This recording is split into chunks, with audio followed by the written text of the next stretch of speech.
All right, we'll go live right away. This video is brought to you by my course over at Teachable called Achieving Financial Excellence, the most direct path to financial stability. It's linked below because we're talking economics. You can go ahead and take that through teachable.com. Hey, Cappy, good morning. This is by Clarence Gaston. Gaston. He's a regular guy, you know him. Hey, Cappy, good morning. I watched your video from yesterday. However, I do need a little more clarity. On inflation, I don't need a video response. A simple email will suffice.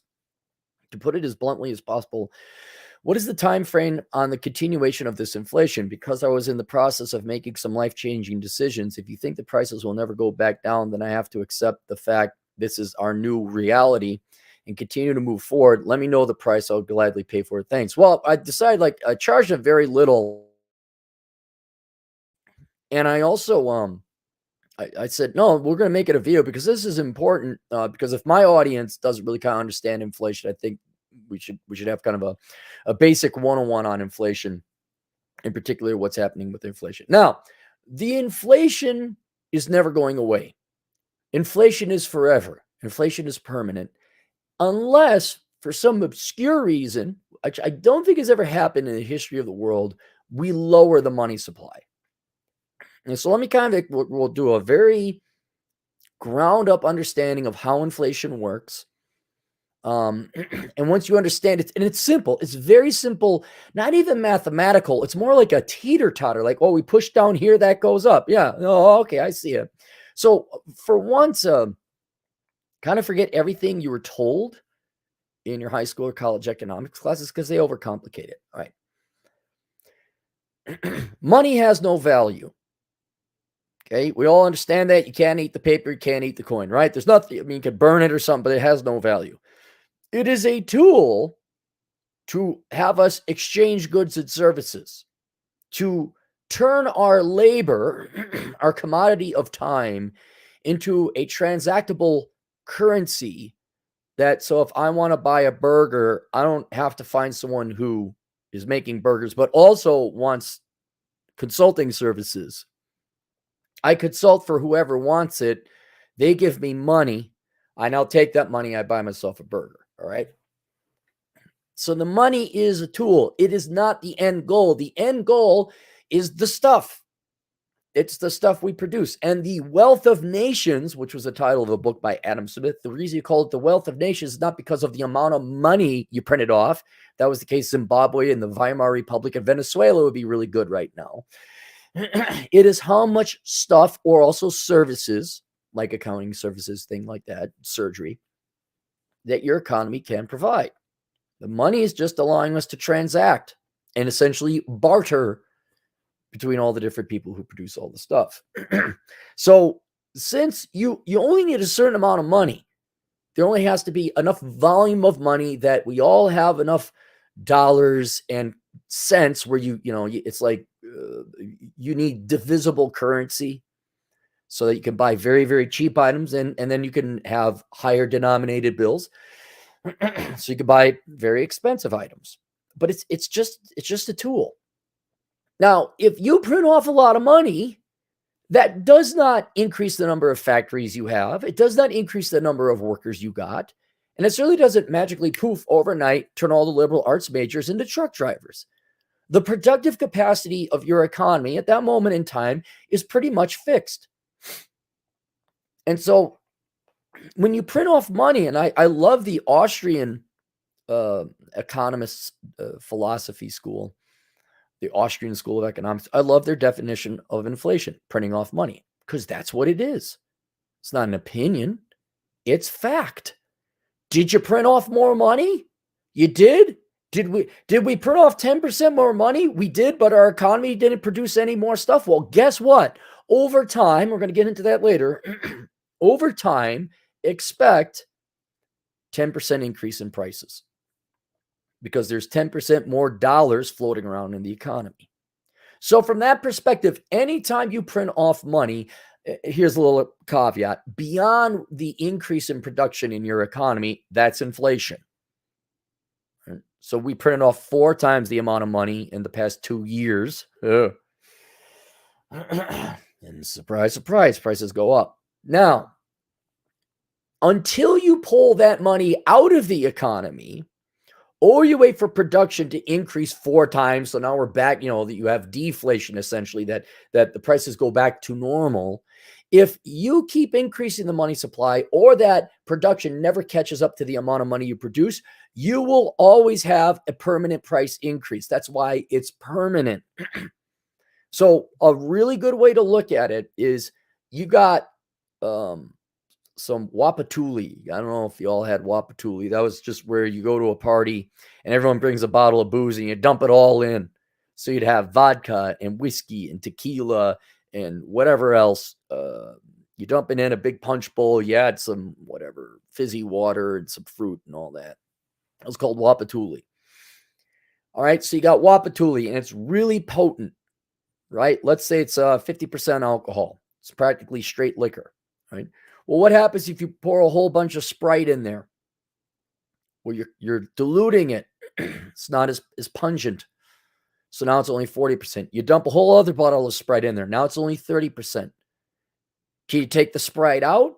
No, you can't take the Sprite out. The potency of the drink, the purchasing power of your currency has been diluted. It's been lessened permanently. Now, technically in an economy, you can actually pull money out of the economy. You can increase the reserve requirement ratio. You could affect interest rates to have the exact same effect, more or less. I don't want to bore you with that. The Federal Reserve could go ahead, just take the money in and destroy it if you want. It's a little bit more of a blunt way to do it. But so you can undilute. But once again, as I said before, it's never happened in the history of the world, to my knowledge, where they lowered the money supply. Maybe it happened somewhere in some obscure situation, but I've never seen it happen in all my studies and all my research. So that is why it is permanent. You can't take the Sprite out of the punch bowl. And that's why it's going to stay with us. Now, here's where it gets a little confusing. This is, I think, where the normal people who have sex regularly, who aren't economists, that's the joke, economics humor, where they lose it. Not psychologically, but they lose the concept of inflation. You say, well, we printed off money 4 times under Trump, by the way. We added a 5th with Biden. Well, the price of milk didn't go up.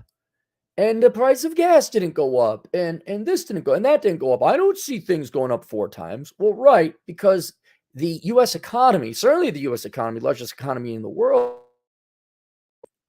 is not as simple, let alone as universally the same consistency as a bowl of punch. There are institutions the money have to flow through. There are chunks that we buy. You buy large assets like a house and a car, and there's small minor purchases. It's a $22 trillion economy with 330 million people. And so unlike where you pour Sprite into a punch bowl and it immediately, I'm sure it has to permeate a little bit, it almost effectively immediately dilutes that punch. The money does not flow as quickly or effortlessly through the U.S. economy. Most notably, I'll give you an example, is how until recently, let's go back to Bush and Obama, where Bush, he couldn't run again, and Obama beat Mitt Romney, I believe it was, or Herman Cain. And Obama started printing off a ton of money. George Bush started it, though, in fairness. But Obama increased the money supply 3.8 times during his presidency. Now, we didn't see, you say, oh my God, they're printing off all this money. And people like me were like, oh, go get silver, go get gold.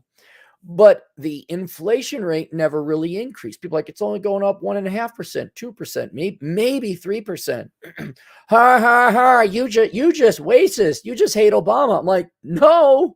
What's the definition of it? Did you pour Sprite into the punch bowl? You did. It just happened to stay on that side of the punch bowl. And what kept the money from flowing into the rest of the economy is the banking system. So what you do, it doesn't matter if you print off the money and you pay a military contractor, a welfare bum, you give it to students, whatever. Where does it go modernly today? And right now, you don't even get a check. You don't get a government check. It's direct deposited into your bank. And in the fact that the bank holds all people's money, most of it anyway, outside of cash, people where you get that money, the bank will then lend it out immediately.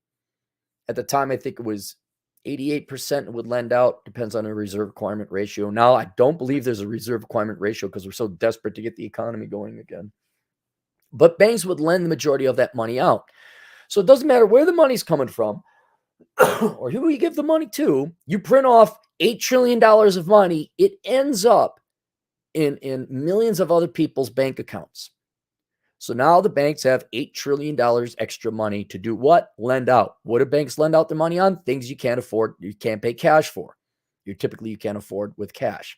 And what were those things? I don't know. We've talked just five categories: tuition, cars, housing, healthcare. What was and then investments, stocks and things like that, housing. Because corporations, people don't borrow money to go invest in stocks, but corporations will. They will borrow money at very low interest rates, buy back their shares, get a huge rate of return. I don't want to bore you with the details of that. Well, what happened to those 5 categories? Tuition went up, housing went up, healthcare expenses went up, stocks, investments went up. I forget the 5th one. And we don't consider that inflation because we're all happy when housing prices go up, but then we're upset when tuition prices go up, and we're upset when health insurance goes up, but we're happy when stocks goes up. Dude, you're all got to pay for it. I think the millennials are very keen on that, where people are happy if housing goes up, unless, of course, you don't own housing. And for all of you who are upset that rent went up, well, that's why. But that happened 10 years ago. And so the first thing I want to display with that example is that money doesn't permeate through the economy consistently or universally, right? At first, it's focused largely due to our financial system, and there's nothing wrong with that. That's just how it is. Into certain asset categories, which drives them up. So yes, your video game is still $45. But your rent went up twofold in 10 years, because that's where the money is channeled. That's where the Sprite is going. All right. Now, the other concept and now we're starting to see this, though we just printed off so much damn money, you almost can't help it. The other part we start to see where inflation now is starting to creep into consumer prices. So, okay, your housing and stocks and assets and investments, things that banks lent on, that all went up because we channeled the money towards those things. Well, now it's starting to creep in the other things where you're noticing a Big Mac meal is what, $10, $12? Even I'm like, forget this. It's one, the food has gone to pot. 2, I'm not paying $15 for a burger. I'm just not. I'll go make steak for that at home. So I'm cooking at home a little bit more. What you're seeing is, one, then Trump came in and printed all 4 times the amount of money. So there's that. But what now you're seeing is the Sprite, or the money, is starting to flow and circulate. Sprite flows, money circulates through the rest of the economy. Bobby buys his car, the car owner now buys some food, and now the food prices are going up. A little bit more indirect than that, but you get it. So now the money's starting to permeate the economy. And they even measure the rate and the speed at which money permeates through the economy. It's called velocity. And it's like, how quickly is a dollar spent over and over, which actually has an effect on inflation. So let's say, I'll give you a perfect example. I have very low spending of money velocity. Like, if you gave me a super chat, that money would go to where? The bank. Well, go to Google first, then they'd send me a check, and it'd be direct deposited in my bank account. Then the bank would lend out money to housing, and you say, why is housing so expensive? But I'd still be able to draw on it. That's called fractional reserve banking. I'm not going to explain that. You don't have to worry about that. So I have that money sitting now in my bank account. I don't spend a lot of money. I really don't. There's nothing like, I don't buy things. I got my Ice Bear shirt. I don't know if you can see Ice Bear. That was $15, right? So me, a lot of you guys, we don't rapidly spend our money. We ain't the average American consumer. The average American consumer just got to buy. And so, depending on consumer confidence or lack of confidence, how fast is the economy, people's general mood, how much there is in savings, a lot of things go into the human psychology of whether or not they're going to part with that money. And so, in good times, you have people spending money faster and quicker. And the faster and quicker, or the higher the velocity at which your average American spends their money, parts with their money, the faster that money gets circulated throughout the economy, and the faster then prices go up. But you saw very interesting, I don't know how bored or you wonder why economists don't get laid. I'll explain something. It's very fascinating.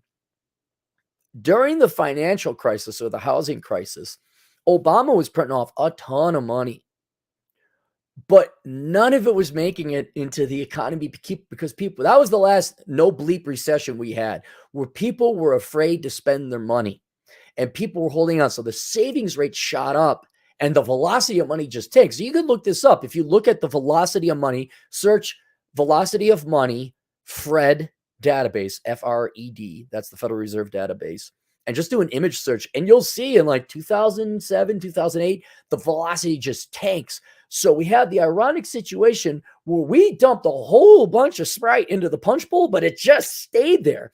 All it did was the banks didn't even lend it out. The banks were all scared. They had to recapitalize because they were losing their ass on all the loans they made. So the money just sat in the bank's vaults. It just sat on the accounts.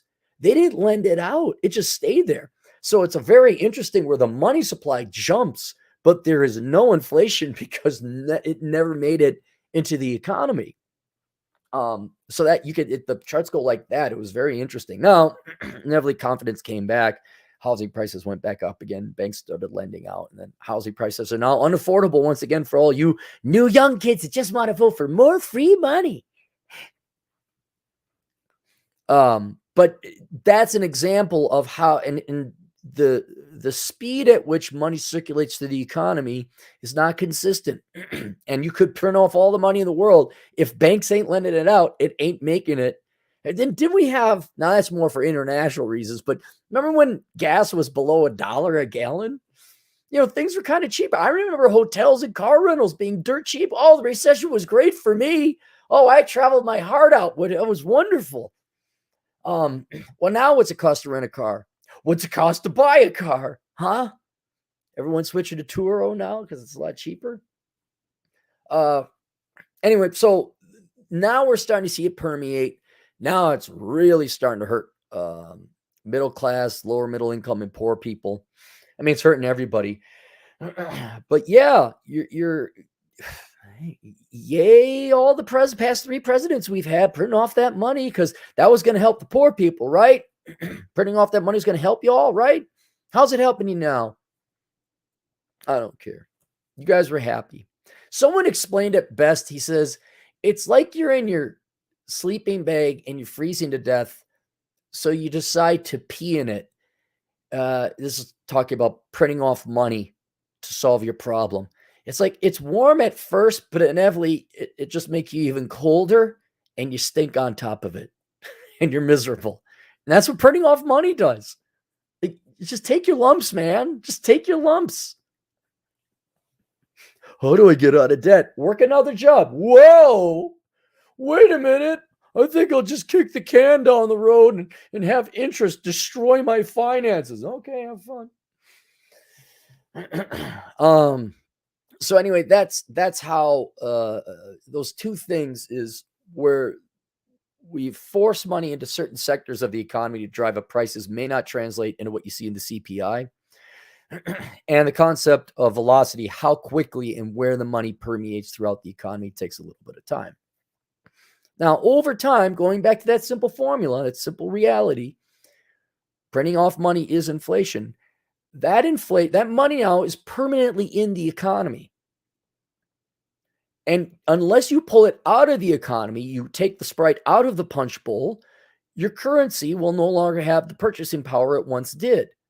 So that's why inflation is permanent. Now, other things can happen in the economy that make certain things cheaper. For example, if interest rates went up, housing would become a lot cheaper, right? But that's more due to the supply in demand for lendable dollars at a 30-year rate than it is anything about the money supply. Um, I'm trying to think.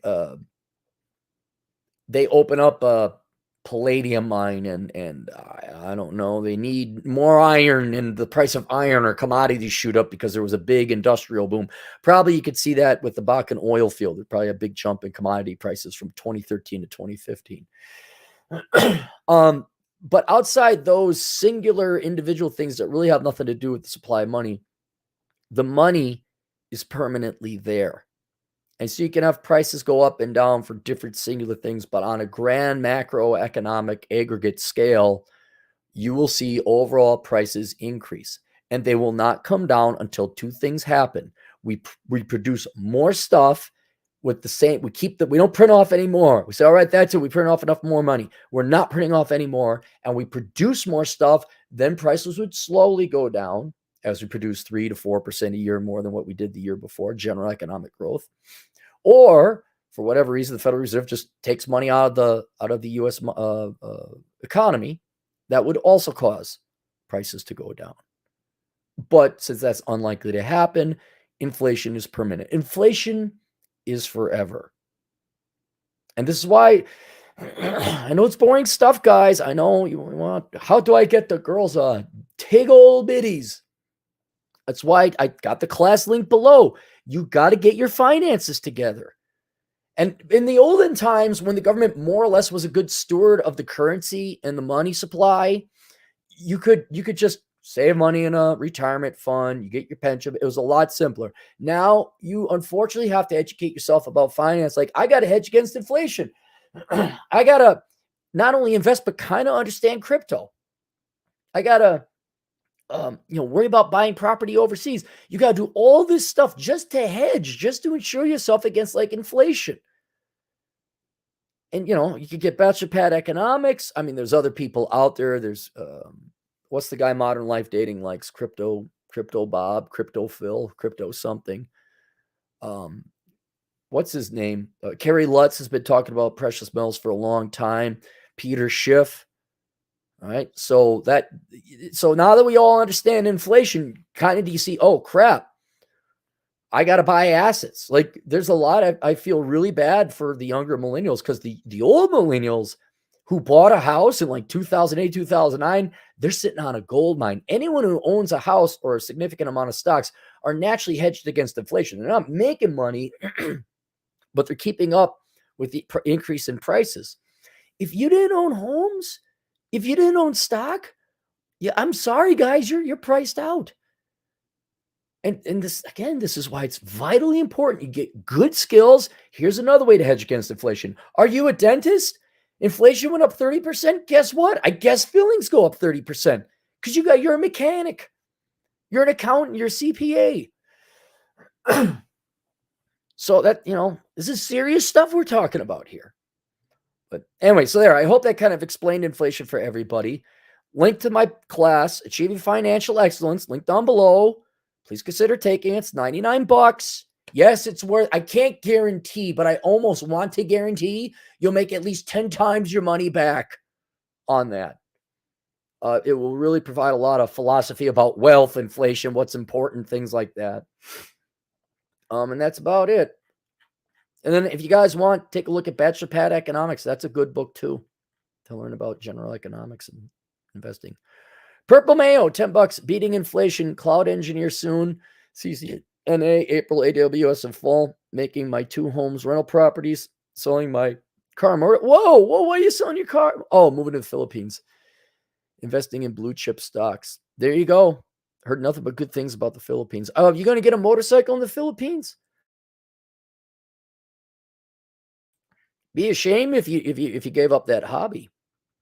Hey, yeah, Purple Mayo, email me over at Asshole Consulting. You'll have to email me first, say, hey, you want me to email you for pictures of the Philippines. When you move to the Philippines, you get settled, take some pictures, email me, then I'll email you back. Then you'll have the email to send attachments to. I'd be happy to see where you're moving out to.